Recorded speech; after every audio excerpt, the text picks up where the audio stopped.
Allora, buon pomeriggio, siamo qui con l'onorevole Elena Donazzan, vicepresidente Commissione Industria del Parlamento Europeo.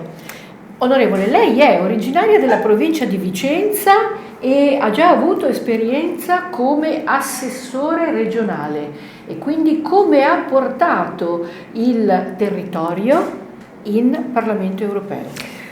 È stata un'esperienza, quella da assessore all'istruzione, alla formazione, al lavoro e alla gestione delle crisi, che mi ha arricchito molto sotto l'aspetto della conoscenza di un territorio che ovviamente è il mio di nascita, il bassanese, la fascia pedemontana, un Veneto che è particolarmente dinamico sotto l'aspetto economico ed imprenditoriale principalmente.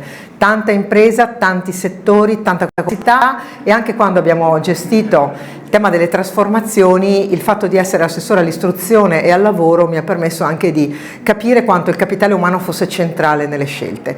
Quindi questo portato mi ha permesso di diventare vicepresidente della Commissione Industria. È una commissione rilevante, questa volta in questa legislatura è la commissione più rilevante. Sostituisce, speriamo bene, quello che è stato il ruolo della Commissione Ambiente, che ha tanto caratterizzato la scorsa legislatura, quindi questo portato diventa un fattore di distinguo. Più impresa, più competitività e meno ideologia verde.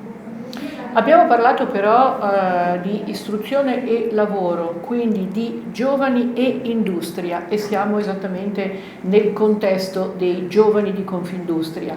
Quindi questo portato come arriva nel suo mandato europeo? Che cosa si pone come obiettivo?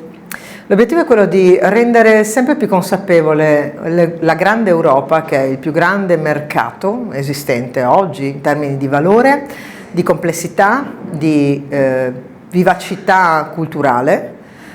Deve essere ancora più compreso che la differenza la fa l'economia della intelligenza. Oggi si parla molto di economia della conoscenza, ma anche della intuizione, cioè ciò che diventa una grande tradizione, in questo caso imprenditoriale e industriale, che si trasforma rispetto alle nuove professioni che ancora non conosciamo.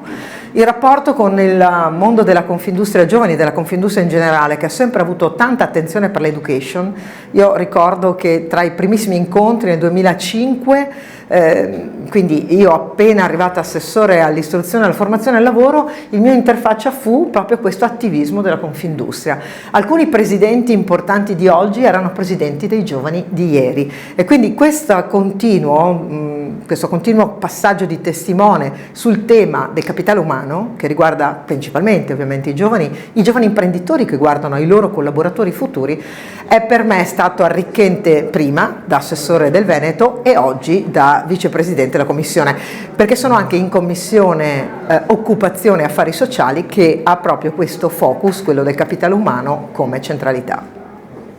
Un bellissimo messaggio che da questo Veneto dinamico arriva in Europa il capitale umano, il nuovo umanesimo, l'industria che guarda ai giovani. Grazie onorevole. Grazie a voi.